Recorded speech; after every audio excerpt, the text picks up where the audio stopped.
Mis hermanos, feliz día, les habla Teo Hernández. Hoy día voy a contarles la historia de Santa Mariana de Jesús, Azucena de Quito, del año 1645. Su nombre completo era Mariana de Jesús Paredes Flores. Nació en Quito, Ecuador, en 1618. Desde los 4 años quedó huérfana de padre y madre, y al cuidado de su hermana mayor y de su cuñado, quienes la quisieron como una hija. Desde muy pequeñita demostró una inclinación hacia la piedad y un enorme aprecio por la pureza y por la caridad hacia los pobres. Ya a los 7 años invitaba a sus sobrinas, que eran casi de su misma edad, a rezar el rosario y a hacer el Vía Crucis. Se aprendió el catecismo de tal manera bien que a los 8 años fue admitida a hacer la primera comunión, lo cual era una excepción en aquella época. El sacerdote que le hizo el examen se quedó admirado de lo bien que esta niña comprendía las verdades del catecismo. Al escuchar un sermón acerca de la cantidad tan grande de gente que todavía no lograba recibir el mensaje de la religión de Cristo, dispuso irse con un grupo de compañeritas a evangelizar paganos. Por el camino las devolvieron a sus casas, porque no se daban cuenta de lo grave que era la determinación que habían tomado. Otro día se propuso irse con otras niñas a una montaña a vivir como anacoretas, dedicadas al ayuno y a la oración. Afortunadamente un toro muy bravo las devolvió corriendo a la ciudad. Entonces su cuñada, al darse cuenta de los grandes deseos de santidad y oración que esta niña tenía, trató de obtener que la recibieran en una comunidad religiosa. Pero las 2 veces que trató de entrar de religiosa, se presentaron contrariedades improvistas que no le permitieron estar en el convento. Entonces ella se dio cuenta de que Dios la quería santificar, quedándose en el mundo. Se construyó en el solar de la casa de su hermana una habitación separada, y allí se dedicó a rezar, a meditar y a hacer penitencia. Había aprendido muy bien la música y tocaba hermosamente la guitarra y el piano. Había aprendido a coser y a bordar, y todo esto le servía para no perder tiempo en la ociosidad. Tenía una armoniosa voz y sentía una gran afición por el canto, y cada día se ejercitaba un poco en este arte. Le agradaba mucho entonar cantos religiosos que le ayudaban a meditar y a levantar su corazón a Dios. Su día lo repartía entre la oración, la meditación, la lectura de libros religiosos, la música, el canto y los trabajos manuales. Su meditación preferida era pensar en la pasión y muerte de Jesús. En el templo de los padres jesuitas encontró un santo sacerdote que hizo de director espiritual y le enseñó el método de San Ignacio de Loyola, que consistía en examinarse 3 veces por día la conciencia, por la mañana para ver qué peligros había en el día y evitarlos, y qué obras buenas tendremos que hacer. El segundo examen, al mediodía, acerca del defecto dominante, aquella falta que más cometemos, para planear cómo no dejarnos vencer por esas debilidades. Y el tercer examen, por la noche, acerca de todo el día, analizando las palabras, los pensamientos, las obras y las omisiones de esas 12 horas. Estos 3 exámenes le fueron llevando a una gran exactitud en el cumplimiento de sus deberes de cada día. Para recordar frecuentemente que iba a morir y que tenía que rendir cuentas a Dios, se consiguió un ataúd y en él dormía varias noches cada semana, y el tiempo restante lo tenía lleno de almohadas que semejaban un cadáver, para recordar lo que le esperaba al final de la vida. Se propuso cumplir aquel mandamiento de Jesús: quien desea seguirme, que se niegue a sí mismo. Y desde muy niña empezó a mortificarse en la comida, en el beber y en el dormir. En el comedor colocaba una canasta debajo de la mesa. Se servía en cantidades iguales a todos los demás, pero sin que se dieran cuenta, echaba buena parte de esos alimentos en el canasto y los regalaba después a los más pobres. Uno de los sacrificios que más le hacía sufrir era no tomar ninguna bebida en los días de mucho calor, pero la animaba a esta mortificación en pensar en la sed que Jesús tuvo que sufrir en la cruz. Se colocaba en la cabeza una corona de espinas mientras rezaba el rosario. Muchísimos rosarios los rezó con los brazos en cruz.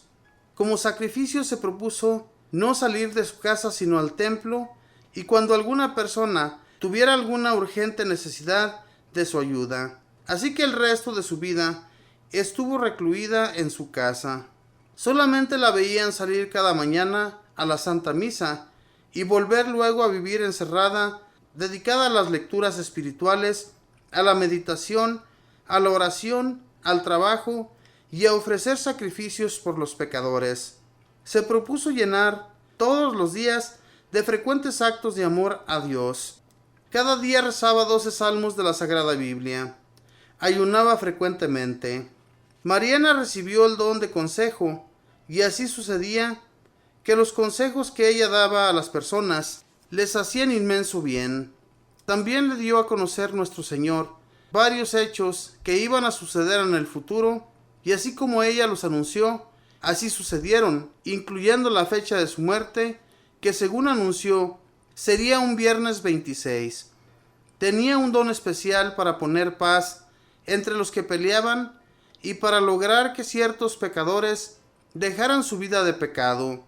A un sacerdote muy sabio, pero muy vanidoso, le dijo después de su brillantísimo sermón: «Mire, padre, que Dios lo envió a recoger almas para el cielo y no a recoger aplausos de este suelo». Y el padrecito dejó de buscar la estimación al predicar. En una enfermedad le hicieron una cirugía y la muchacha de servicio echó en una matera la sangre que le habían sacado a Mariana, y en esa matera nació una bellísima azucena. Con esa flor la pintaban a ella en sus cuadros, y azucena de pureza fue esta santa durante toda su vida. Sucedieron en Quito unos terribles terremotos que destruían casas y ocasionaban muchas muertes. Un padre jesuita dijo en un sermón: «Dios mío, yo te ofrezco mi vida para que se acaben los terremotos». Pero Mariana exclamó: «No, Señor, la vida de este sacerdote es necesaria para salvar muchas almas. En cambio yo no soy necesaria. Te ofrezco mi vida para que cesen estos terremotos». La gente se admiró de esto, y aquella misma mañana, al salir del templo, ella empezó a sentirse muy enferma. Pero desde esa mañana ya no se repitieron los terremotos. Una terrible epidemia estaba causando la muerte de centenares de personas en Quito. Mariana ofreció su vida y todos sus dolores para que cesaran las epidemias. Y desde el día que hizo ese ofrecimiento, ya no murió más gente de ese mal allí. Por eso el Congreso de Ecuador le dio en el año 1946 el título de Heroína de la Patria. Acompañada por 3 padres jesuitas, murió santamente el 26 de mayo de 1645. Desde entonces los quiteños le han tenido una gran admiración. Su entierro fue una inmensa ovación de toda la ciudad, y los continuos milagros que hizo después de su muerte obtuvieron que el Papa Pío IX la declarara beata y el Papa Pío XII la declarara santa. Santa Mariana, no dejes nunca de orar por América. Esta fue la historia de Santa Mariana, una mujer que desde muy jovencita se dedicó en su totalidad a la meditación y a la oración. Mucha gente ha de decir que eso no sirve de nada, pero eso nos sirve, mis hermanos, muchísimo para dejar nuestros pecados. Si nosotros nos dedicáramos muchísimo más a la oración y a la meditación, en hacer penitencia y todo eso que nos ayuda a recoger muchas almas para Dios, todo lo que ofrezcamos, si lo ofreciéramos, mis hermanos, por los más necesitados, por los que están llenos de pecados, les aseguro que habría muchas conversiones de nuestros hermanos allá en las calles, allá en aquellos lugares de pecado, donde existe la prostitución, donde hay tanto alcoholismo, donde hay drogadicción, y todo eso, mis hermanos, con nuestras oraciones, con nuestra meditación y con nuestros ayunos, servirían mucho para ganar esas almas para Dios. Pero somos tan flojos que no somos capaces ni siquiera de hacer unos cuantos minutos de oración. Y entonces, ¿de qué manera vamos a ayudar a todos nuestros hermanos a que Dios nuestro Señor abra sus corazones y ellos cambien su procedimiento? En realidad no podríamos lograr hacer nada si nosotros no nos ponemos a orar, si nosotros no nos ponemos a ayunar, como esta jovencita lo hacía. Aunque ella quiso muchas veces entrar a una comunidad religiosa, nunca fue admitida, pero tal vez porque era muy jovencita, tal vez porque hubo impedimentos de su familia, nosotros no sabemos. Lo que sí, que cuenta su historia, que se construyó un cuarto separado de la casa de su hermana para allí irse a meditar, irse a orar, irse a leer, irse a hacer tantas cosas, que nunca estuvo de ociosa, cosa que nosotros muy continuamente llevamos a cabo, estar de ociosos. Eso, mis hermanos, a nosotros nunca nos va a servir para nada. Si no dejamos de ser ociosos, nunca vamos a ayudar a nadie en su conversión, ¿verdad? La conversión se adquiere a través de nuestras oraciones, a través de las meditaciones que hagamos ante Dios. Entreguémonos más a Dios, mis hermanos, y Dios va a ayudar a muchos hermanos que andan por allá en el pecado a convertirse por nuestra oración. Que Dios les bendiga.